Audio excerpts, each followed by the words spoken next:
got me my brother. My brother. I like the way I said it. My brother. All right, so ladies and gentlemen, Marvel is in the building. Welcome, Marvel. Thank you so much. It's always great to be here. Mm-hmm. Always. We had a great time last week. Mm-hmm.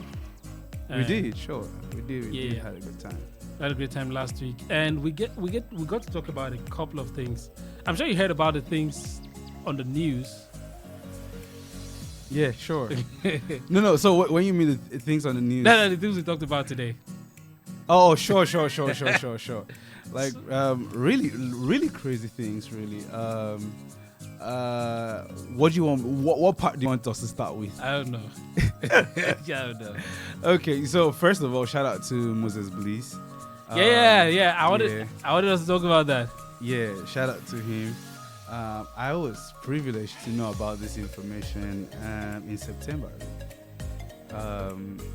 Just in the rooms I was in. So I can't imagine the way you're looking at me. But I feel bad. It's just what it is, you know. So we saw that coming. So we already know the person, you know. It's just so when you're like shouting on the internet, oh, okay, great. Oh, okay, all right. So, you know, so yeah. Yeah. So the thing now is, people are talking about different people saying different things. Mm-hmm. I feel like the world is just crazy, man. Talk to me. Let me tell you something. So when that news broke, it actually broke the Nigerian Twitter.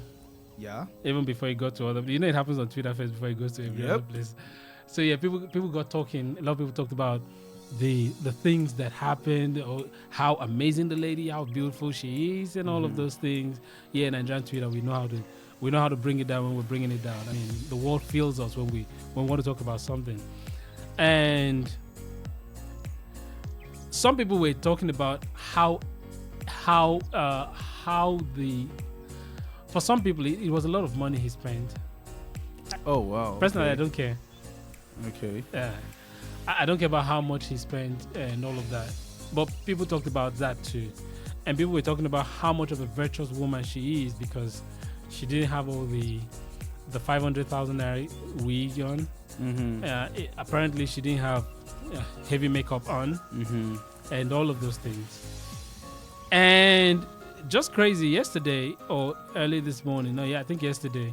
Okay. People started digging out Mm-hmm. pictures and videos of the lady dancing and with some heavy makeup and stuff, or some what they call heavy makeup.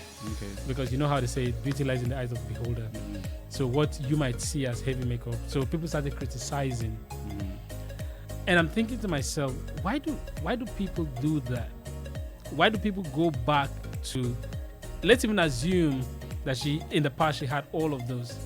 I'm thinking to myself, why do people go back to all of those things and start dragging back things that happened all the way in the past? First of all, like TDJX would say, one blessing does not come without some crazies, right? So it's just what it is. First of all, I the way I look at it, people on Twitter sometimes they can be crazy. Yeah. It's just a mad place. Everybody there is some kind of journalist, some kind of investigator of some sort. So don't groom your children on Twitter.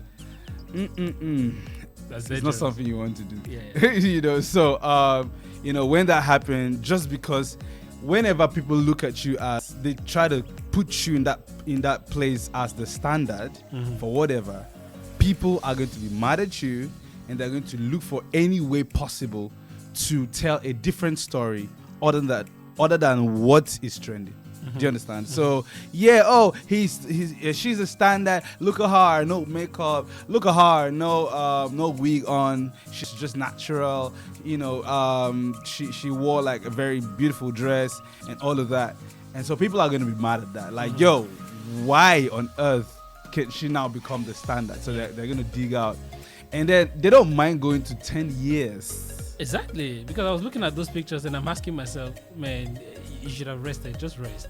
Yeah. Why are you stressing yourself? They don't mind going into 10 years into your life to dig out something crazy. People are just sad. They don't want a world where way positive energy really flows. So they just want some kind of he's not that righteous, he's not that great, he's not that you know. Yeah, so that's the situation, and it's just crazy.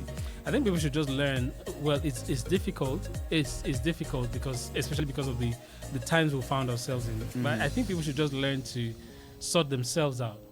There's something my pastor usually says, and every time he says that thing, it gets to me. He says that the Bible says your sin will find you out, not another person's sin.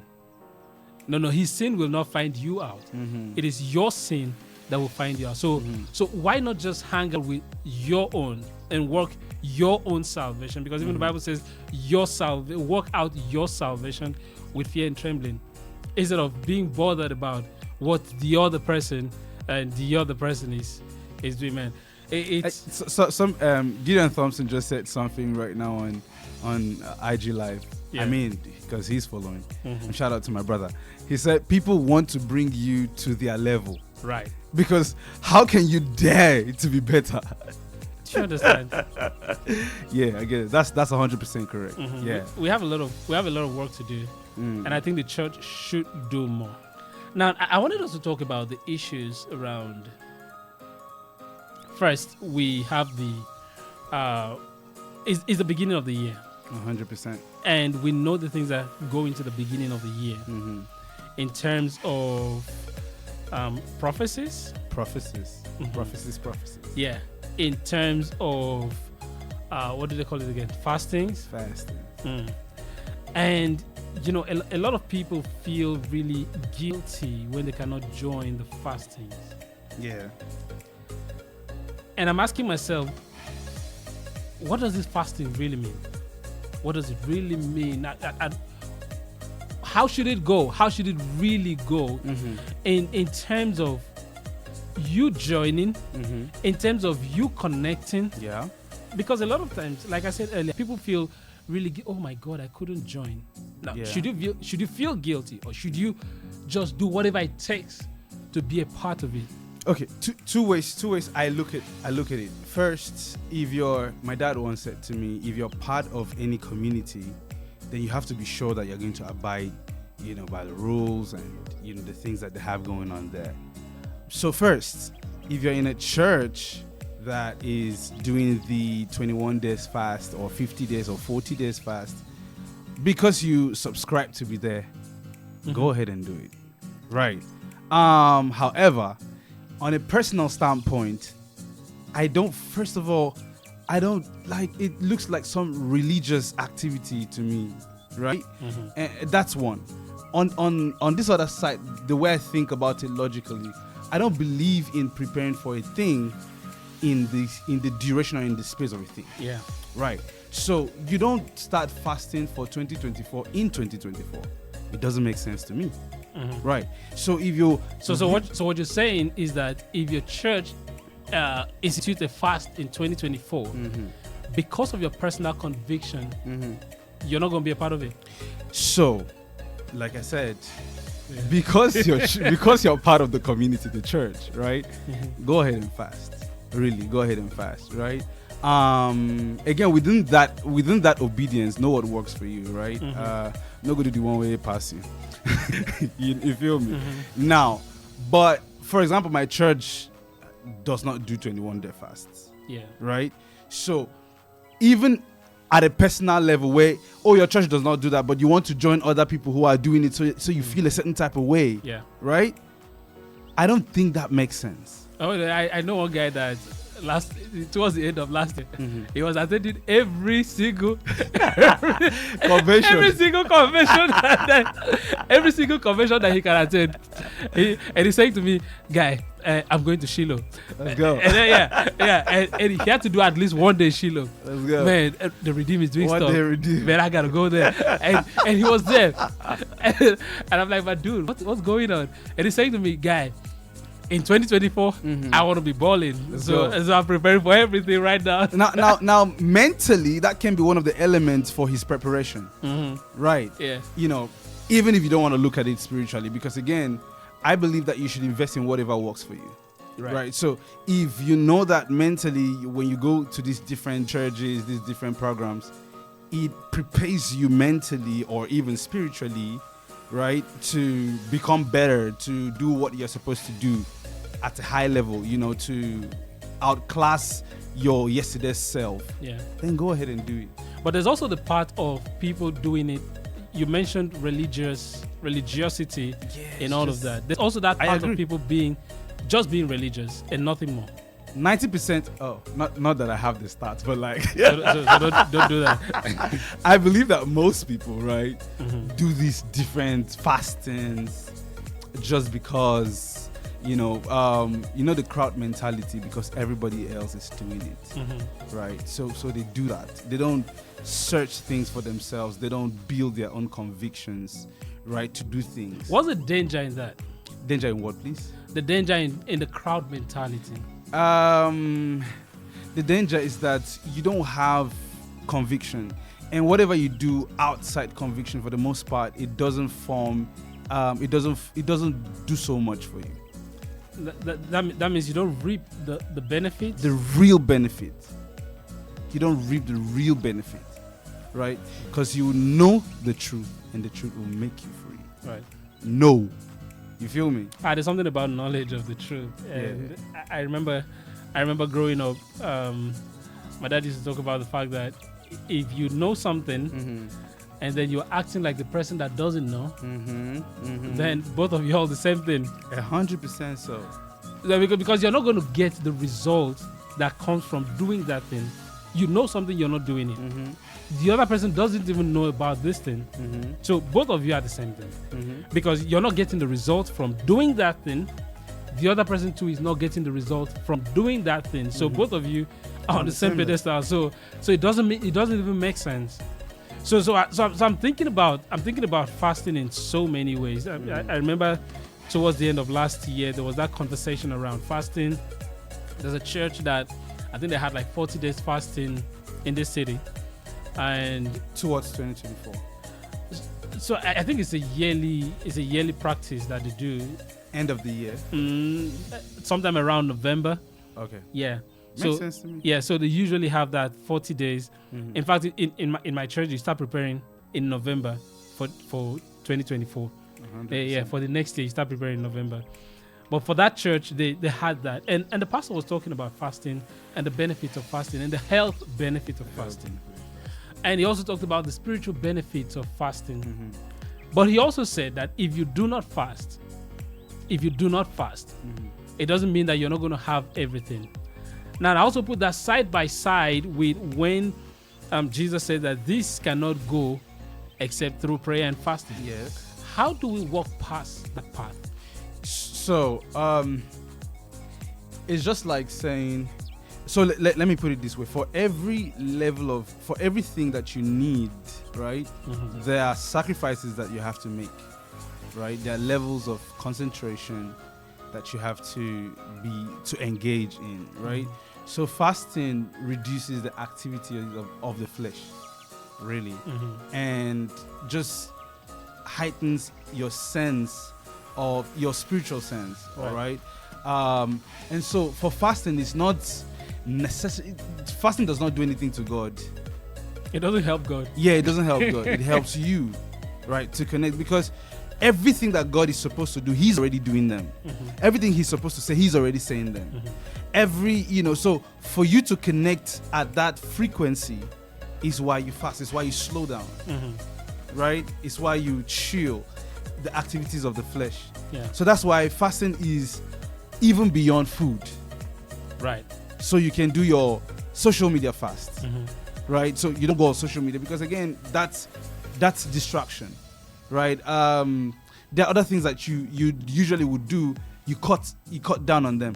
Anything that is, flesh related, carnally related, as it were, they might not be bad things. They're just things that are good, but not good enough for you to connect at that level to receive or download the things that you're supposed to. Because at the end of the day, from what you're saying, at the end of the day, God is already doing what He's doing. 100%. Now, you have a job to receive. It's one thing to give, it's another thing to receive. Let's go. So you have a job to receive 100% from God.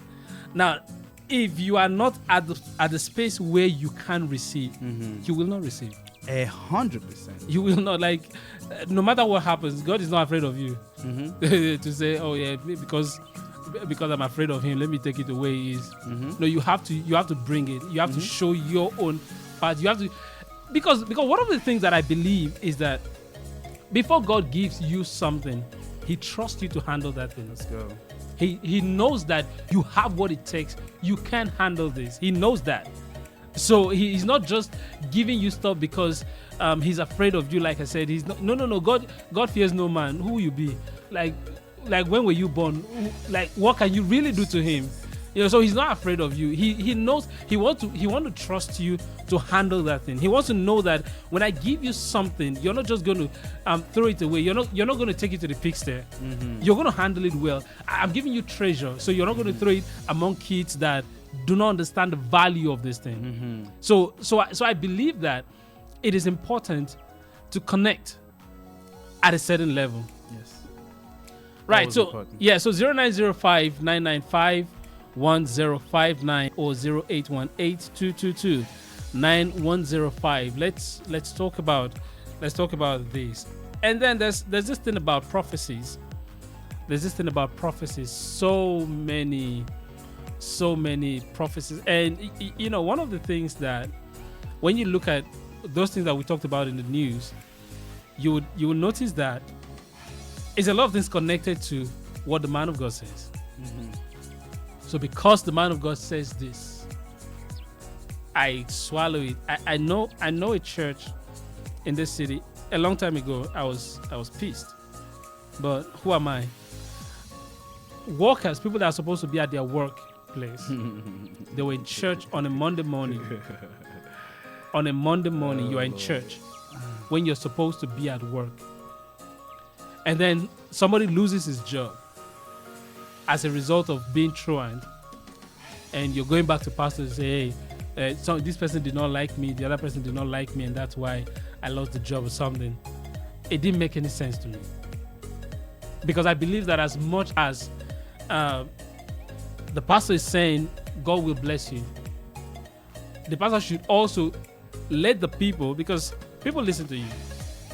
And that's one of the things about religion, not just Christianity.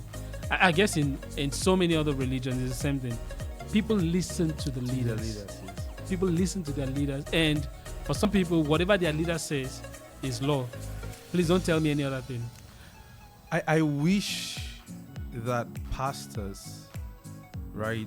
I'm saying pastors because this is a Christian program. Right. I would have said religious leaders.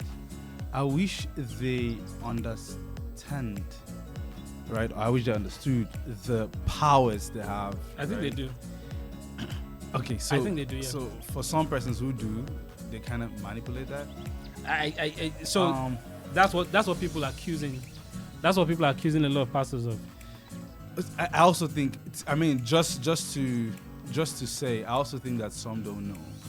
I also think some don't know because there's a lot of things that should not even play. So, for example, how do you get people to go to church on a Monday morning? Monday morning, right?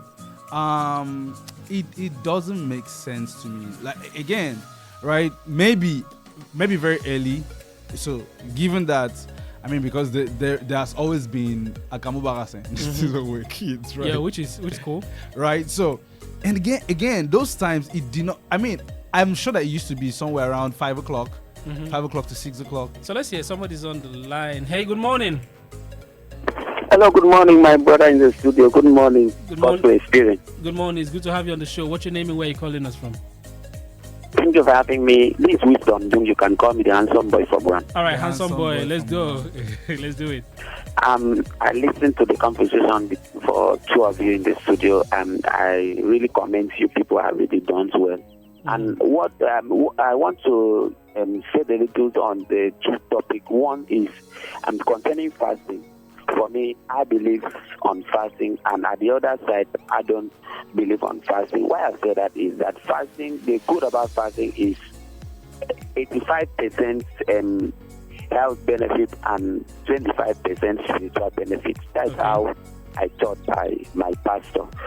But people believe that when you fast, you are connected to spiritual, all this. They even forget about the health benefit of the fasting. When you fast, you can build up your body. You can, in fact, the fastest treatment you are giving to the body is fasting. That's how I believe about fasting. I don't believe in too much prayer. But the other thing is about the prophecy. Me personally, I don't believe in prophecy at all. But I believe that there is God. I believe in nature. I believe that whatever God done, stand, and whatever God doesn't create does not stand. I don't believe in prophecy. But many people, majority of them are female, believe in fasting, believe in what they should prophesy for them so that they can take directive, they can do this, do that, run away from their houses, leave their motto to their pastors. And some pastors engage their members for over 7 days a week just to prophesy and to do spiritual work for them. They leave their work, some of them serve from their working places, which I don't support. So we should caution some pastors, and they should know how to treat their members, they should know how to engage their members, and leave their members to go to their personal business. Thank you for having me. All right, thank you very much, handsome boy from Oran. So that's the thing. At the end of the day, Mav, let's take final words, and then because we're running out of here in a bit. So, first of all, for fasting, I believe in fasting, right? So I just need people to read the Bible for themselves, and just understand, fasting, right? And build your own conviction, right? Why am I doing this? So it makes sense to you, so you can also benefit from the fast that you do. Don't just do it because it's just another religious activity. Away from that, I'm tired of religiosity, right? It's just like that by this time should start going really down. Let's have spiritual conversations.